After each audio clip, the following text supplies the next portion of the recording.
the president of Student Stand-Ups of Notre Dame, Mr. Gabriel Ostler.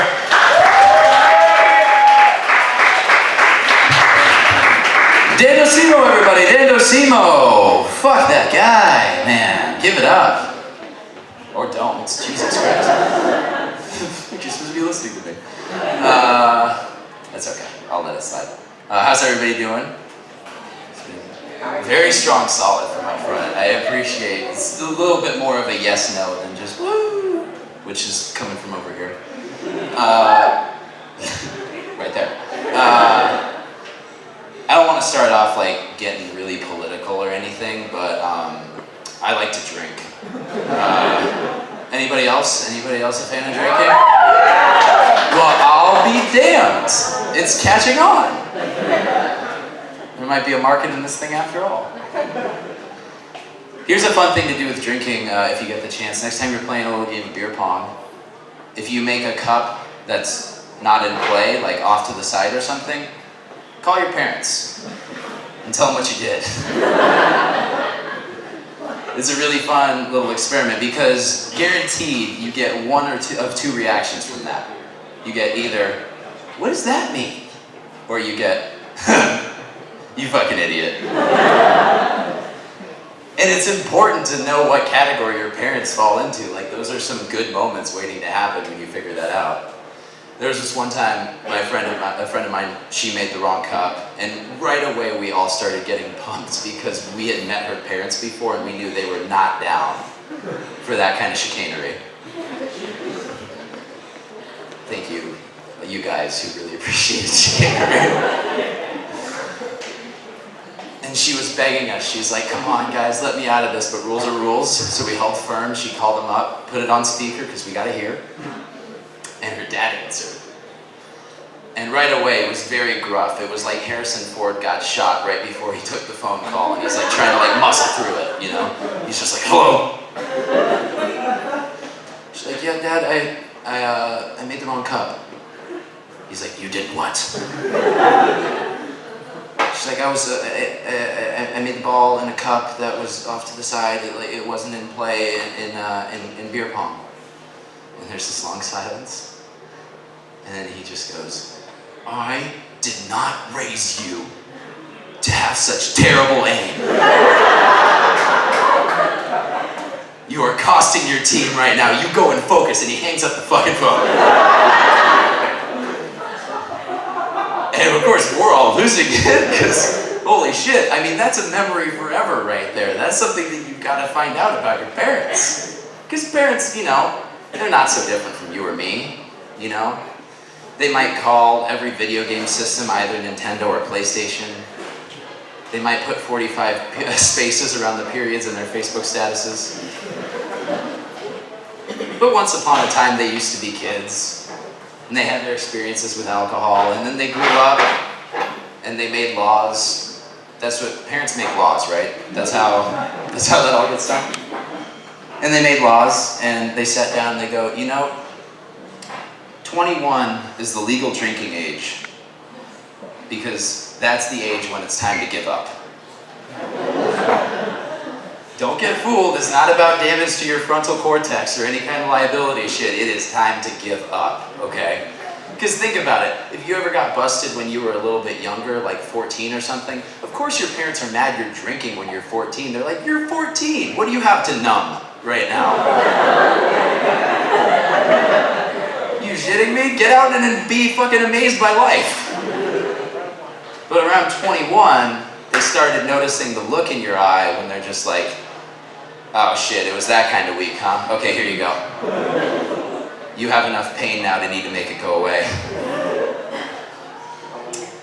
But I'm 22. Any other 22-year-olds here? Yeah. This is always, 21 would usually get like a woo, and then 22 is just like, I just hit the last milestone, and it's just all downhill until the grave.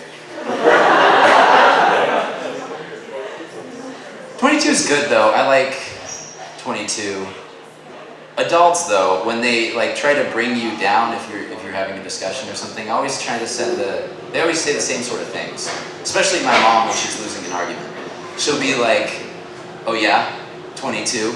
You think you know everything? 22? You got the world on a string? 22? 22, you think you're invincible? Yeah. Yeah, I kind of do. I'm at my absolute biological peak, and I still believe the world can be a better place. I think I'm pretty much invincible. I don't know what my weaknesses are. I mean, shit, my recovery time makes Wolverine look like Derrick Rose.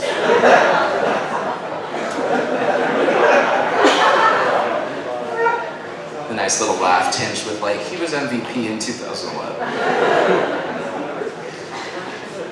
But yeah, like, Jesus Christ, 22, I can be drunk until 4 in the morning, go give a presentation at 8, and then crush a stack of pancakes while I make my monthly Wikipedia donation. Like, 22, okay, no, I don't think I'm invincible. I think I'm a fucking superhero. How does that sound? Write the trailer right now. 22-year-old man, able to eat 8 bowls of pasta in a sitting without gaining a single pound. Still thinks him and his peers will be able to make the world a better place. Is a man. Yeah, that part's very important. 22-year-old man. Only nemesis is Father Time, still undefeated, unfortunately. But, I'm average at sex. Since you asked. I wasn't gonna do that unprompted. But it's fine. I'm fine with it. I accept what I am is the biggest thing. Because I don't want to try to pretend to be something I'm not. Because I'm afraid that girls, when they're talking about sex with me, will end up like they're describing like a white running back, if you know what I mean. Like they're gonna be like, you know, he's not working with the best physical gifts, but you know, he really gives it his all in every play. He's the first one in, last one out. You'll find him at the bottom of every pile. He's just really, you know, nobody wants to be the Rudy of sex, you know what I'm saying? Because I'm afraid if they like really start trying to describe it, it'll end up like the football commentators when a white player makes like a really marginal play. You ever notice how the football commentators want white guys to still be good at sports so badly?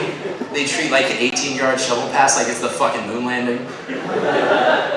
Like, they're just out there, and the breakdown is so embarrassing. They're just out there like, look, oh, this kid, I love this kid. Look at him. He's got the football IQ to stand 3 feet from the quarterback until everybody forgets that he's on the field. Then he catches the ball, turns upfield, trips on his shoelace, very veteran move right there, and splits the defenders that fell down laughing because of how stupid that he looked on the field.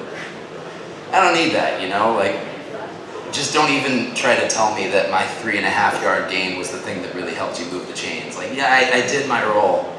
I don't need to be Peyton Hillis. I'm fine with being Nick Goings. Yeah, thanks, dude. Hey, at least Peyton ended up on cover back. Yeah, that's right. That's the one victory that white people have had in the 21st century, except everything. All right, that's my time, everybody. Thanks so much.